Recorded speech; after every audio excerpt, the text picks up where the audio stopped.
Good morning everyone. हम लोग देख रहे हैं प्रतियोगिता दर्पण सितंबर की।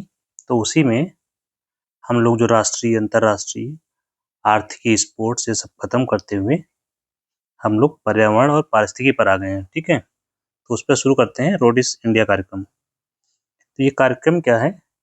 राइनो डीएनए इंडेक्स सिस्टम, राइडो और इंडिया कार्यक्रम।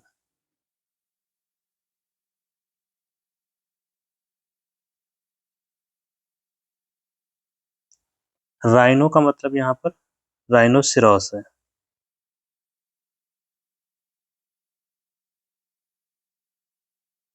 मतलब गैंडा।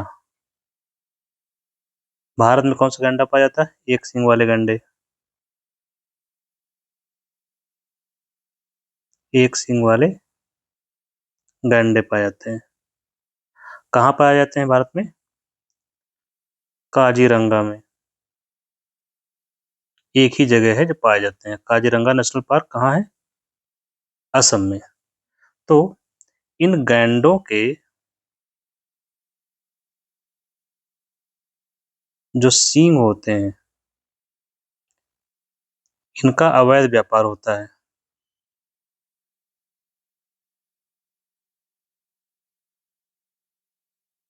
गैंडों का सींग का अवैध व्यापार होता है और इसके लिए क्या करते हैं लोग? गैंडे को मार देते हैं।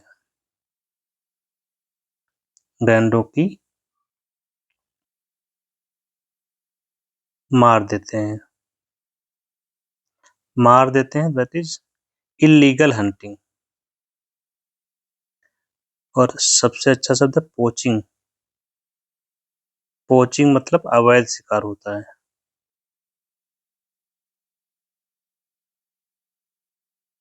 और जब किसी चीज का अवैध शिकार होगा तो क्या होता है? उसकी संख्या घटती जाती है। हम क्या कर रहे हैं? गैंडों की संरक्षण कर रहे हैं गैंडों का, तो उनकी संख्या लगातार घट रही है। क्यों? क्योंकि पोचिंग हो रही है, अवैध शिकार किया जा रहा है। तो इस अवैध शिकार की समस्या को, इन दोनों की समस्या का निदान है यह कार्यक्रम। समस्या का निदान है रोडीज इंडिया कार्यक्रम।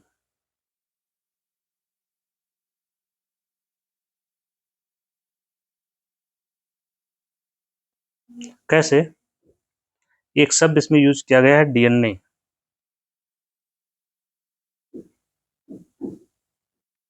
डीएनए इंडेक्स क्या होता है? जो आपके गैंडे हैं, गैंडों का डीएनए प्रोफाइल तैयार करेंगे। क्या करेंगे? गैंडों के का डीएनए प्रोफाइल तैयार किया जाएगा। कहाँ? लैब में। और तैयार करके इसको क्या करेंगे? एक डिपॉजिटरी में रखा जाएगा, डीएनए डेटा लाइब्रेरी में।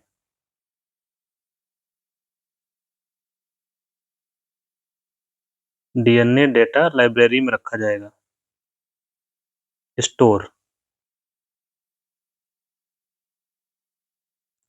तो डीएनए प्रोफाइलिंग जितने भी गैंडे हैं उनकी की जाएगी। और डीएनए प्रोफाइलिंग करने के लिए हमें सैंपल चाहिए होगा। डीएनए प्रोफाइलिंग का मतलब ये होता है उनका डीएनए की जांच करेंगे और इनमें डीएनए के जो की पॉइंट्स होते हैं उनको स्टोर किया जाएगा। क्योंकि हर गैंडे का डीएनए यूनिक होता है। हर गैंडे का नहीं, हर व्यक्ति का, चाहे कोई भी जीव है पृथ्वी पर, सबका डीएनए यूनिक होता है। तो उसके डीएनए को स्टोर किया जाएगा। और जब डीएनए का प्रोफाइल तैयार किया जाएगा तो इसमें किसका यूज करेंगे? सैंपल किसका लेंगे? तो सैंपल के रूप में उनका जैसे ब्लड है, उससे डीएनए मिल जाएगा। ठीक है, उनका जो गोबर है, जो डंग होता है वो, उनका सींग जो होता है, मतलब बॉडी का कोई पार्ट या टिश्यू है उनके ऊतक है, इनसे ले करके इनका डीएनए लेकर स्टोर किया जाएगा। इसका केंद्र जो है रोडिस इंडिया का यही है। ठीक है, कब शुरू किया गया कार्यक्रम? शुरुआत हुई 2016 में। किसने शुरू की? बाई किस क्षेत्र का काम है? ये पर्यावरण क्षेत्र का है। तो ministry of environment, forest and climate change. Hindi में एक ही शब्द लिखूंगा मैं, पर्यावरण मंत्रालय। बाकी आप लोग देख लेंगे, ठीक है। इसके द्वारा शुरू किया गया था पर्यावरण मंत्रालय। और इसमें सहयोग किसका था? सहयोग है वन्य जीव संस्थान का। वन्य जीव संस्थान कहाँ स्थित है? ये देहरादून में। Wild life institute of India. तो वन्य जीव संस्थान के सहयोग से इसको शुरू किया गया है। भारतीय भी लगा देते हैं आगे। और इसी को नोडल मंत्रालय बनाया गया है। इसका नोडल केंद्र, मंत्रालय नोडल केंद्र बनाया गया। इस प्रोग्राम को चालू रखने के लिए नोडल संस्था है ये। नोडल संस्था का मतलब होता है केंद्रीय संस्था। तो यही काम करेगी। ये आनुवांशिक जो सैंपल है वही कलेक्ट करेगी। सैंपल हम लोग देख चुके हैं कौन कौन से। गोबर का, गोबर है और सींग है या उसका ब्लड है या कोई ऊतक है, इनमें से कुछ भी होगा तो इसमें क्या डीएनए मिल जाएगा और उसकी प्रोफाइलिंग कर ली जाएगी। अब इसका यूज क्या है?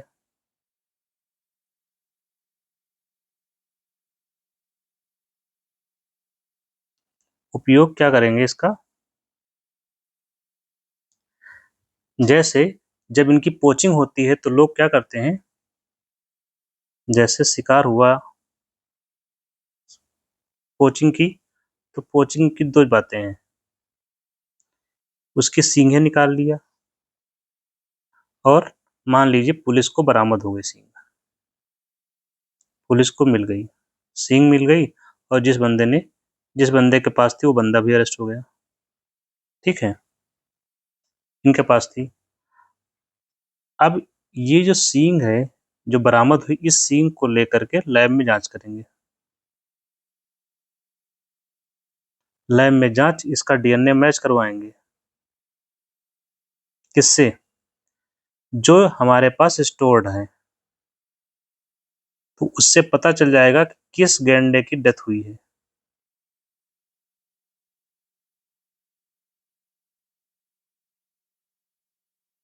ठीक है, एक तो ये तरीका हो सकता है। दूसरा, डीएनए मैच करवाएंगे किससे? हो सकता है जो जिस गैंडे को इन्होंने मारा था वो गैंडे की लाश मिल जाए। गैंडे की लाश, मृत शरीर। तो उस मृत शरीर का जो जब भी मिलता है तो उसको स्टोर कर लेते हैं। तो ये मृत शरीर मिल गया, इसके पास सींग मिल गई, दोनों को डीएनए मैच हो गया। इसका मतलब इसी लाश का ये सींग था और इसने इसकी पोचिंग की है। इस तरह से क्राइम में हेल्प मिलेगी। तो उपयोग क्या होगा इसका? जो वन्य जीव अपराध हो रहे हैं उसकी जांच में सहायता मिलेगी।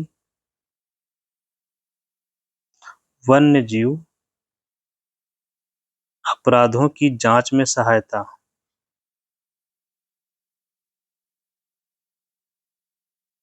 क्यों? क्योंकि एविडेंस मिल जाएगा इसमें से। दूसरा, अवैध शिकार किए गए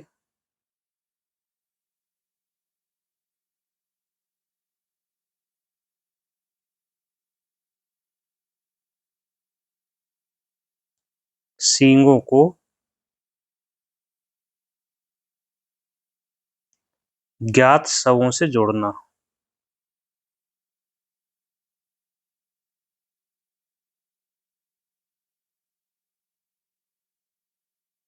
तो ये एविडेंस मिल जाएगा जो कोर्ट में हेल्प करेगा। तो इससे क्या होगा, जो अपराध की जो दर होगी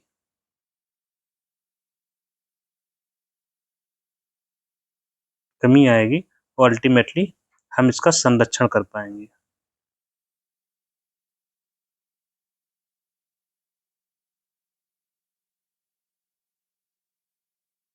ठीक, अब हम कुछ बातें जानते हैं राइनो के बारे में। पहली बात तो ये जो राइनो रोडिस कार्यक्रम है, रोडिस, ये सबसे पहले साउथ अफ्रीका में शुरू किया गया था। सबसे पहले साउथ अफ्रीका में, इसको याद रखेंगे। प्लस गैंडे का जो संरक्षण है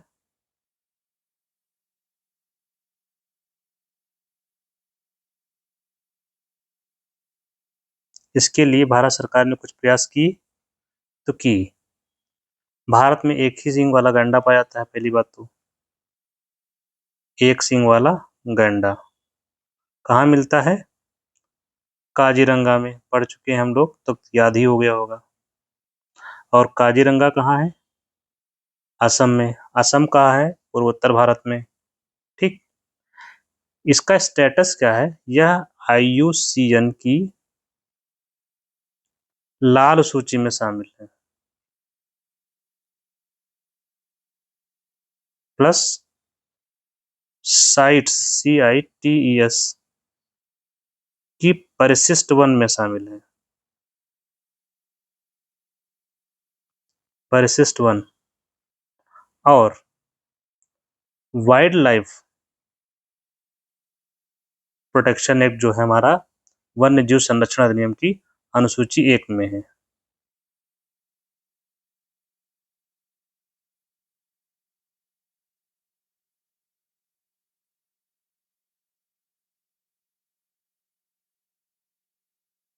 ये अनुसूची 1 ये सबसे अधिक प्रोटेक्टेड सूची होती है। वैसे परसिस्ट वन सबसे अधिक प्रोटेक्टेड है और यहाँ पर भी वही है। और गैंडे के संरक्षण के लिए भारत सरकार ने शुरू किया था project rhino in the year 2005 और 22 सितंबर को विश्व गैंडा दिवस मनाया जाता है। तो ये तो हो गई गैंडे के बारे में। नेक्स्ट हम समझते हैं, यहाँ पर एक यूज किया है हम लोगों ने साइट्स।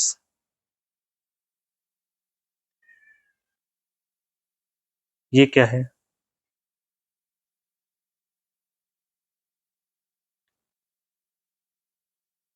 साइट्स का फुल फॉर्म है C for convention on international trade in endangered species.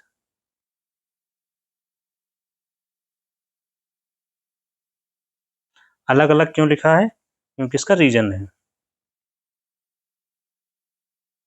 जैसे कन्वेंशन का मतलब होता है संधि, इंटरनेशनल ट्रेड अंतरराष्ट्रीय व्यापार, किस चीज में, इंडेंजर्ड स्पीसीज में। इसका मतलब ये हुआ कि जो इंडेंजर्ड स्पीसीज हैं, इंडेंजर्ड स्पीसीज, चाहे फ्लोरा हो और चाहे फौना हो। फ्लोरा को याद करिए फ्लावर से, flora means flower, flower means पौधे, और फाना मीन्स जंतु। दोनों जो ये दोनों ही प्रजातियां जो इंडेंजर्ड हैं, उनका अंतरराष्ट्रीय व्यापार को रेगुलेट करना है, इंटरनेशनल ट्रेड को रोकना या नियमित करना इसका उद्देश्य है। तो इसका उद्देश्य क्या हुआ, जो इंडेंजर्ड स्पीसीज हैं उनके व्यापार को नियंत्रित करना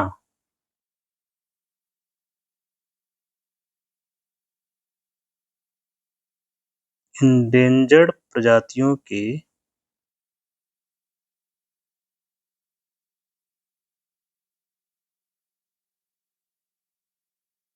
अंतरराष्ट्रीय व्यापार को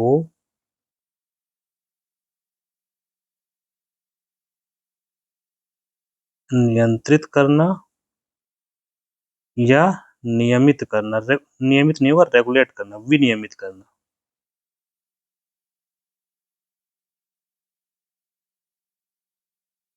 इस संधि का उद्देश्य है। कब लागू हुई थी ये संधि? ये संधि लागू हुई 1975 को।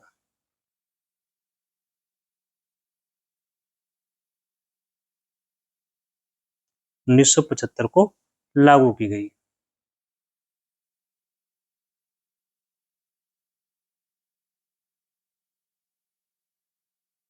और इस संधि में संरक्षण के आधार पर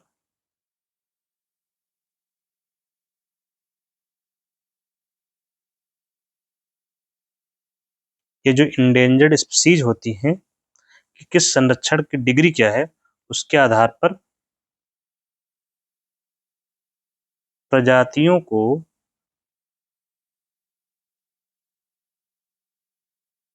संरक्षण की डिग्री, प्रजातियों को परिशिष्टों में बांटा गया है।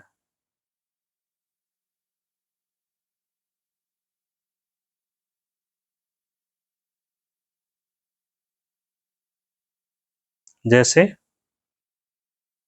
परिशिष्ट वन,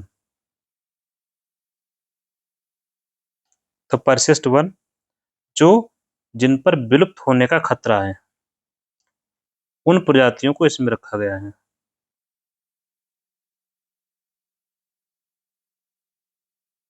इनके विलुप्त होने का खतरा है। तो यहाँ पर अंतरराष्ट्रीय व्यापार की अनुमति नहीं, व्यापार की अनुमति नहीं होगी। केवल असाधारण परिस्थितियों में ही व्यापार की अनुमति मिलेगी।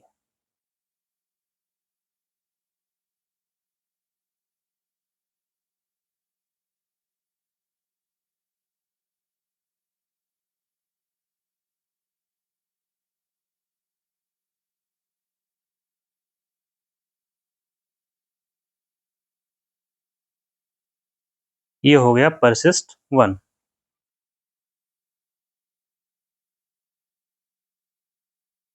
और किसी जंतु को अगर परिशिष्ट टू में रखा गया है तो उसका स्तर कम है, मतलब विलुप्ति का खतरा तो नहीं है।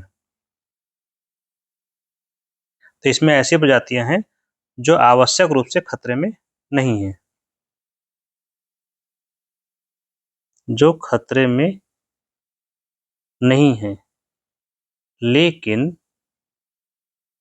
खतरे में पड़ सकती हैं।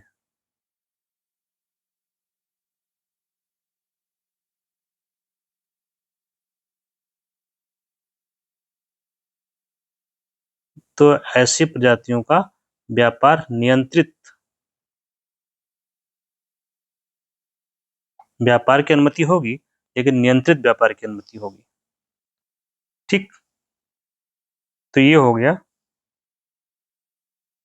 आपका sites, convention on international trade in endangered species. Next है भारत में जीव जंतुओं की सूची खोजी गई है।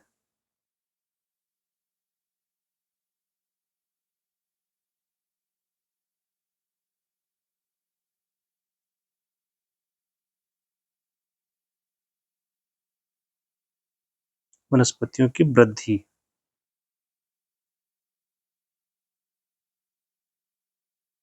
तो इसका डेटा आया है जो मंत्री जी ने जारी किया है।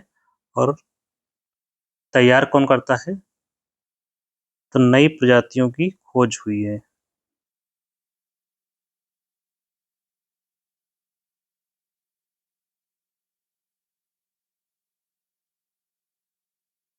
नई प्रजातियों की खोज की सूची तो सबसे अधिक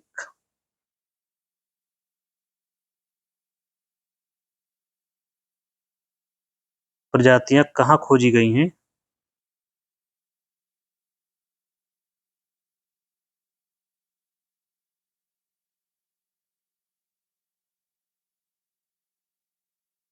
पहला नंबर है केरल का,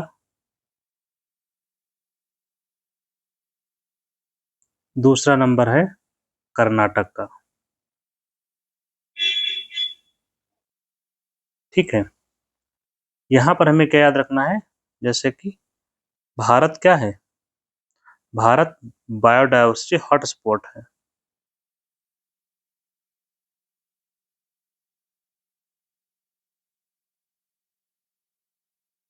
विश्व में 17 बायोडायवर्सिटी हॉटस्पॉट हैं, उसमें से भारत में कितने हैं? 17 जैव विविधता के हॉटस्पॉट हैं भारत। भारत में जो है इसमें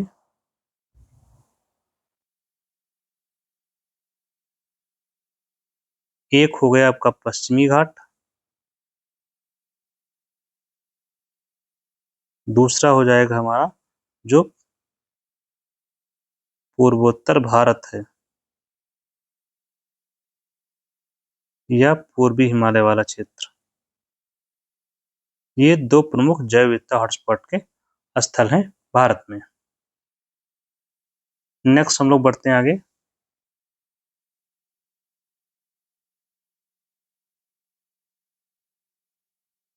खरई ऊंट के बारे में। खरई ऊंट क्या है? ये ऊंट है। पहली बात, कौन से ऊंट हैं? ये खारे पानी वाले क्षेत्रों में पाए जाते हैं।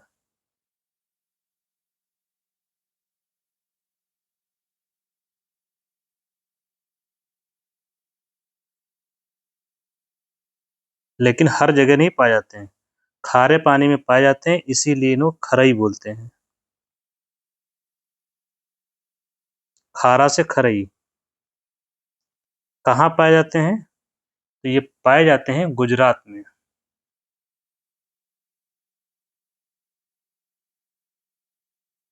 गुजरात में वो क्षेत्र जो कच्छ वाला है।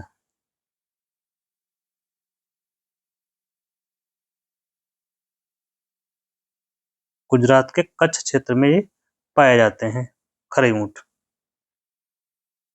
और ये ऊंट क्या है, ये पानी में समुद्री जल में तैर भी सकते हैं।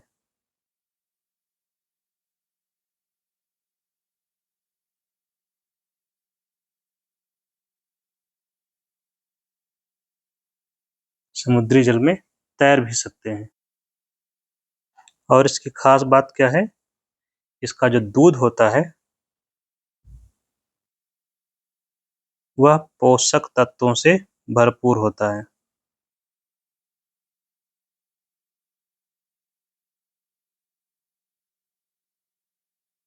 तो ये हो गया खरई ऊंट। इनको पाला जाता है, बेसिकली पालतू ऊंट होते हैं ये।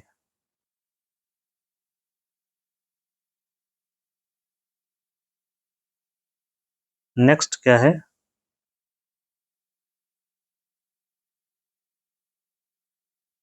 नेक्स्ट है यूरोपीय आयोग का ग्रीन हाउस गैस उत्सर्जन का लक्ष्य।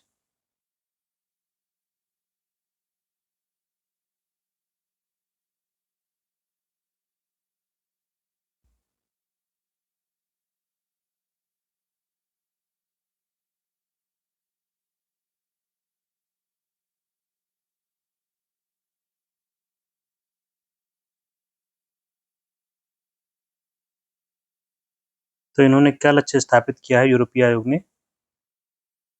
इनका लक्ष्य है 2040 तक जीएच ग्रीन हाउस गैस में 90% की कटौती करना।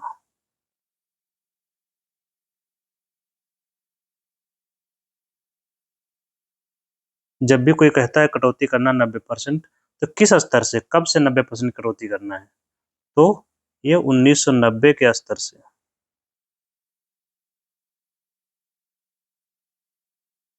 इसके लिए ये बिल लाए हैं, प्रस्ताव लाए हैं, बाध्यकारी प्रस्ताव लाया गया है यूरोपीय आयोग कमीशन में। एक प्रावधान ये किया है। दूसरा किया है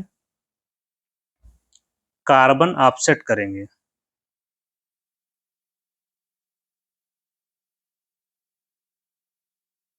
कार्बन ऑफसेट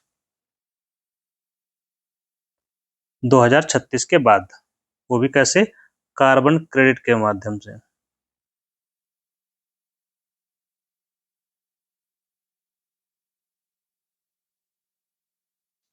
ठीक। अब ये तो इनका हो गया। भारत का अगर देखें, भारत का क्या लक्ष्य है?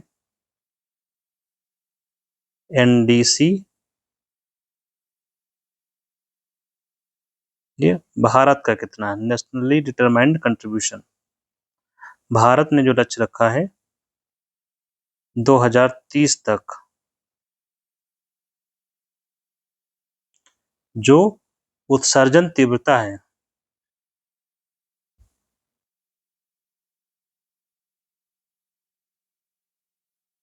उत्सर्जन उत्सर्जन तीव्रता में 45% की कमी करेगा। कौन से स्तर से? हम करेंगे 2005 के स्तर से।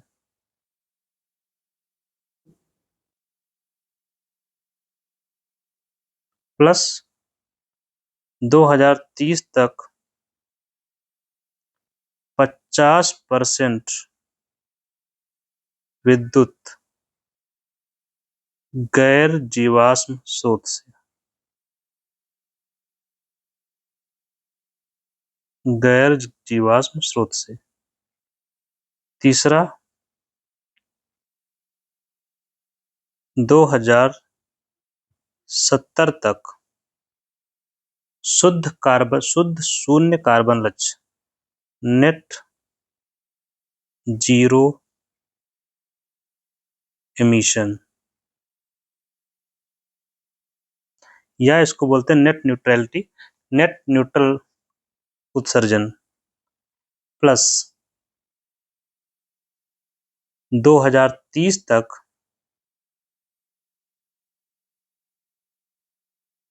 2.5 से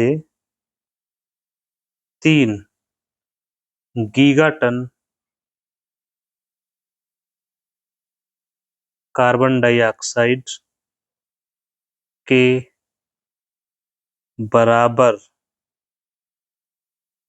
कार्बन सिंक तैयार करना।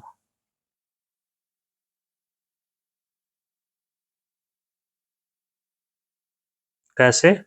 फॉरेस्ट्री, वनीकरण द्वारा। ये हो गया भारत का, इसको हम याद रखेंगे क्योंकि ये अक्सर पूछा जाता है। नेक्स्ट क्या है?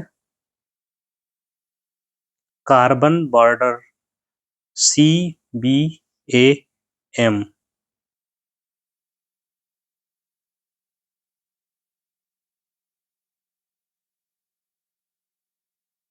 ये है कार्बन बॉर्डर एडजस्टमेंट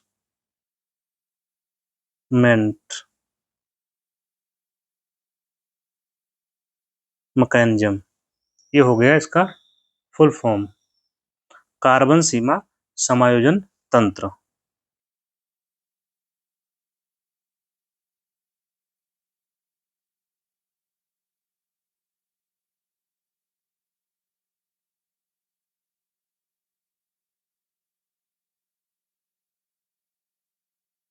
किसने लागू किया है? तो ये लागू कर रहा है यूरोपीय यूनियन। European union.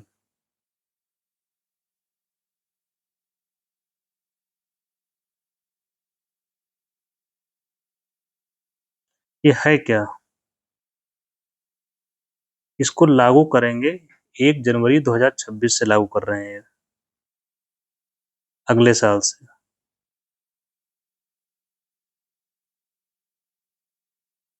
एक जनवरी 2026 से लागू करेंगे और कुछ क्षेत्र उन्होंने डिफाइन किए हैं, 6 क्षेत्र हैं लगभग। और ये क्या है, जो इसका पर्पज है, जो कार्बन इंटेंसिव इंपोर्ट है, कार्बन प्रधान आयातों पर कर लगाना, कर लगाकर समा अवसर उपलब्ध कराना।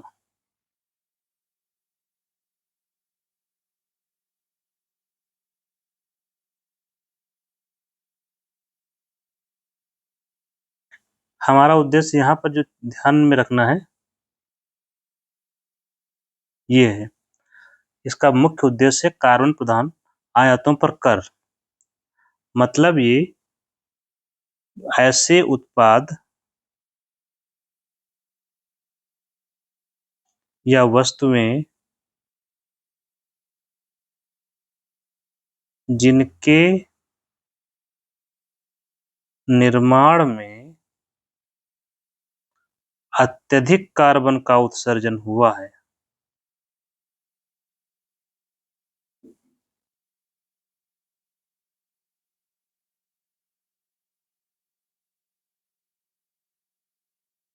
उन पर टैक्स लगाना। तो इन वस्तुओं का जब ये आयात करेंगे यूरोप में, तब उन पर टैक्स लगाया जाएगा, और जब टैक्स लगाया जाएगा तो क्या होगा, इससे उनकी कीमतें बढ़ जाएंगी,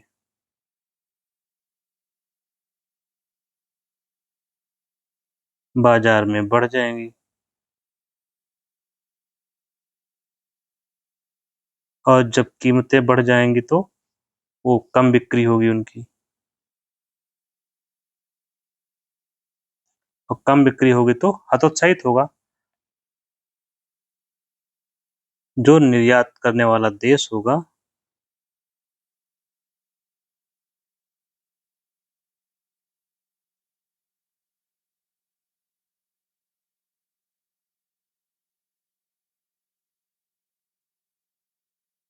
इनका उद्देश्य क्या है, ये तो हो गया इधर का। इससे इनका उद्देश्य ये है कि जो कम कार्बन वाले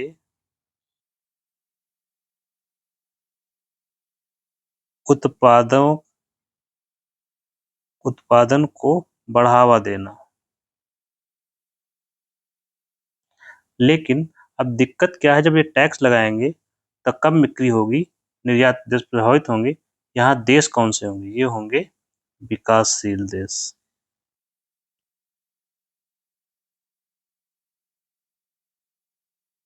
जैसे भारत। इसीलिए भारत ऐसी चीजों का क्या कर रहा है, विरोध कर रहा है। ये जो लगा रहे हैं टैक्स, ये विरोध में।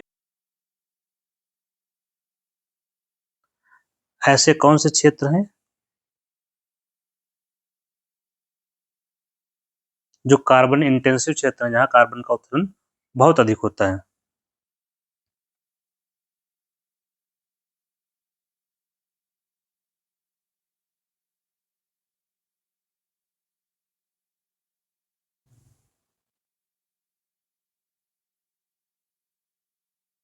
जैसे कि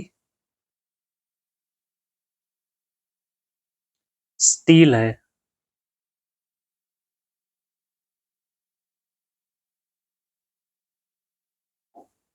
एल्युमिनियम है, सीमेंट है,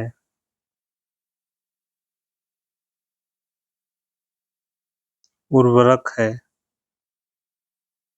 बिजली है। इनसे कार्बन का उत्सर्जन बड़ी मात्रा में होता है। तो इनके आयात पर क्या करेंगे, टैक्स लगाएंगे, इनकी कीमतें वहां बढ़ जाएंगी। तो ये नुकसान होगा जो निर्यात कर रहा होगा, कहाँ को, यूरोपियन यूनियन को। और निर्यात कौन कर रहा होगा, विकासशील देश विशेष रूप से करते हैं, जिसमें भारत शामिल है। इसलिए भारत क्या कर रहा है, इसका विरोध कर रहा है। तो अब नेक्स्ट चलते हैं हम लोग।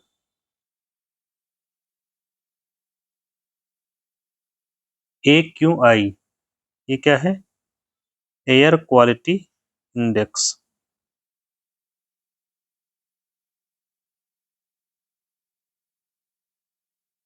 इससे क्या करते हैं? ये राष्ट्रीय वायु गुणवत्ता सूचकांक है।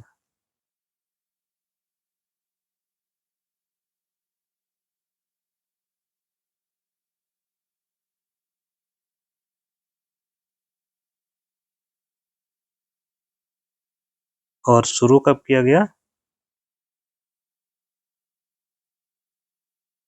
जब मोदी जी आए थे 2014 में। इसमें किन किन प्रदूषकों को शामिल किया गया है? मतलब किसका इंडेक्स तैयार किया जाता है?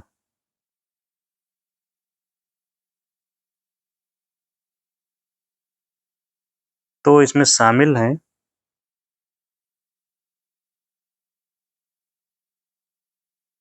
PM2.5, PM10, ozone, carbon monoxide, nitrogen dioxide, sulphur dioxide, lead और अमोनिया। इतनी चीजें इसमें शामिल हैं प्रदूषकों में। PM2.5 और PM2. जो 10 है, ये पार्टिकुलेट मैटर है। PM का मतलब होता है पार्टिकुलेट मैटर।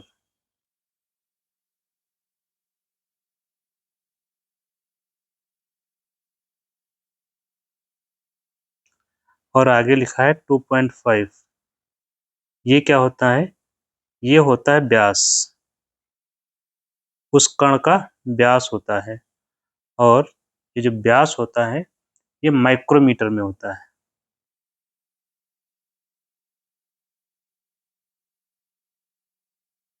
मतलब जैसे ये कण है, कोई धूल का कण है, ये केंद्र हो गया, तो ये व्यास है। तो ये जो 10 लिखा हुआ है,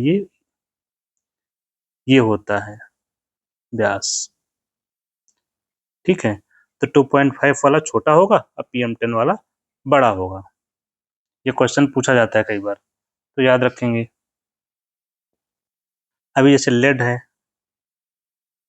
लेड कहाँ से निकलता है? हम लोग जो वाहन में प्रयोग करते हैं। ठीक है, सल्फर डाइऑक्साइड, नाइट्रोजन डाइऑक्साइड, ये भी निकलता है। ये विशेष रूप से जहाँ पर थर्मल पावर प्लांट है वहां से निकलता है। ताप विद्युत संयंत्र। और इनसे क्या बनता है? जब ये जल से रिएक्शन करते हैं वर्षा के, तो ये sulphuric acid plus nitric acid बनाते हैं। दोनों ही एसिड हैं। वर्षा के जल से जब नीचे आते हैं तो रेन कहलाती है एसिड वाली रेन, अम्ल वर्षा। और जब अम्ल वर्षा होती है तो उस क्षेत्र में जो आपके घर बने होते हैं या कोई इमारत बनी हुई है, जैसे कि हम इसको मान लेते हैं ताजमहल, जो कि संगमरमर का बना हुआ है, तो इसका क्या होने लगता है? इसका जो संगमरमर है वो क्षीण होने लगता है।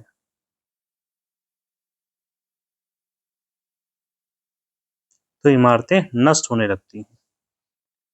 ठीक, ओजोन होती ही है। कार्बन मोनोऑक्साइड भी होती है जब ईंधन का दहन होता है। तो ये हो गया आपके नेशनल एयर क्वालिटी इंडेक्स का, जो हमारे लिए आवश्यक था एग्जाम पॉइंट ऑफ व्यू से। एक और है रामसर कन्वेंशन को लेकर।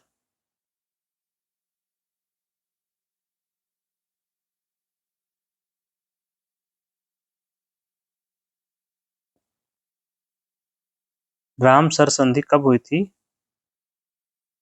2 फरवरी 1971। इसीलिए 2 फरवरी को वेटलैंड दिवस मनाते हैं। विश्व आर्द्र भूमि दिवस प्रतिवर्ष मनाया जाता है।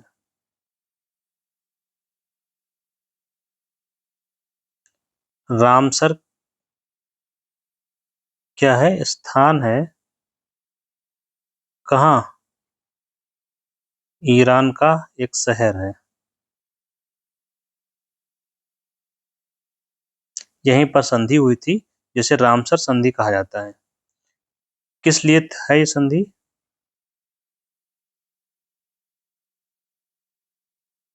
तो ये संरक्षण करती है, आर्द्र भूमियों का संरक्षण।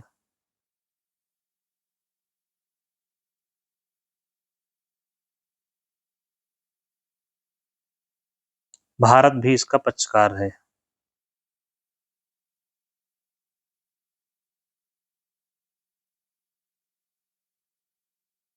इसीलिए जब हर वर्ष कुछ ना कुछ हमारे स्थल रामसर साइट के रूप में शामिल होते हैं। जो स्थल इसमें शामिल होते हैं उनको बोलते हैं रामसर साइट कहा जाता है। तो ये मुख्य चीजें थी जो हमने कवर की एग्जाम पॉइंट ऑफ व्यू से। इसी के साथ हम लोग खत्म करते हैं। Thank you.